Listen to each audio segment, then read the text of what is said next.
آداب ناظرین، کل ہند کلچرل سوسائٹی کی جانب سے جشن مولود کعبہ سیمینار نہج البلاغہ نواب لائق علی خان ہال سالار جنگ میوزیم میں منعقد ہوا، جس میں مہمان خصوصی کی شال پوشی اور انعامات تقسیم کیے گئے۔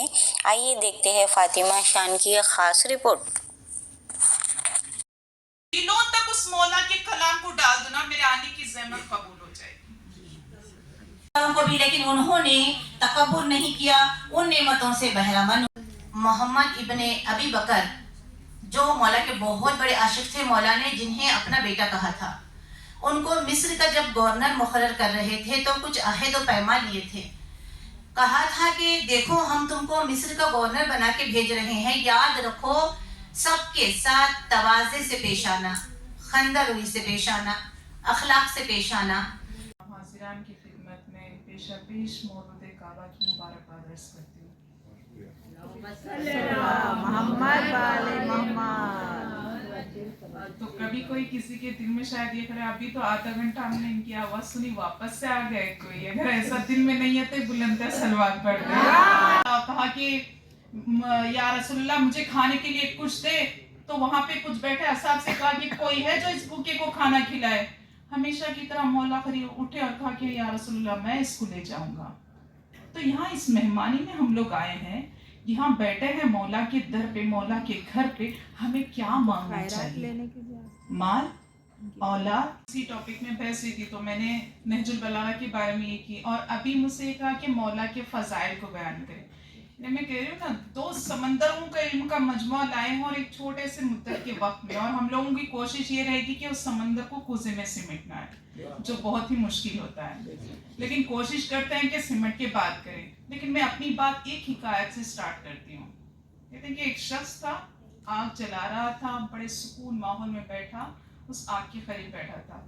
گزرنے والا شخص نے دیکھا کہ کیا ماحول اتنا سکون بھرا ہے، تو میں بھی کچھ دیر بیٹھا ہوں۔ وہ مہمان رہا، وہ میزبان رہا، بیٹھا، دونوں میں کوئی بات نہیں ہے۔ بہت سے ٹائم پہ خاموشی اتنا ایک دوسرے پہ بول جاتی ہے کہ زبان نہیں بول پاتی، تو وہ دونوں خاموش رہے۔ جو مہمان تھا اس نے وہاں سے 2 لکڑیوں کی مدد سے جو سب سے بڑا کوئلہ جو ایک دم گرم تھا اس کو باہر نکالا اور اس کو رکھا، پھر دونوں خاموش رہے۔ کچھ دیر بعد جب وہ کوئلہ ٹھنڈا ہو گیا تو ایسے پروگرام جو ہر سال انعقاد کرتے ہیں قابل دید اور قابل مبارکباد ہے۔ میں زاہد علی مرزا اور محترمہ رباب فاطمہ سے یہ گزارش کرنا چاہتا ہوں کہ ایسے پروگرام کو سال کا وقفہ نہ دیا جائے، زیادہ سے زیادہ ایسے پروگرام رکھنا چاہیے، کیونکہ یہ دور آخری زمانے کا دور چل رہا ہے، جس میں ہمیں اپنے بچوں کو اہل بیت کی احادیث، مولا کائنات کے حدیث بتانے کی ضرورت ہے۔ میں آپ لوگوں سے زیادہ وقت نہ لیتے ہوئے، کیونکہ بیشتر ہمارے مولانا رضوی صاحب اور پروفیسر صاحب، مولانا جعفر صاحب نے تفصیلی روشنی ڈالی ہے، کیونکہ میرا تعلق ایک سیاسی جماعت سے ہے۔ عشق مرتضیٰ کیا ہے وہ جانتا ہی نہیں، عشق مرتضیٰ کیا ہے، پھر ایسے شخص کے جاننے سے جینے سے فائدہ کیا ہے۔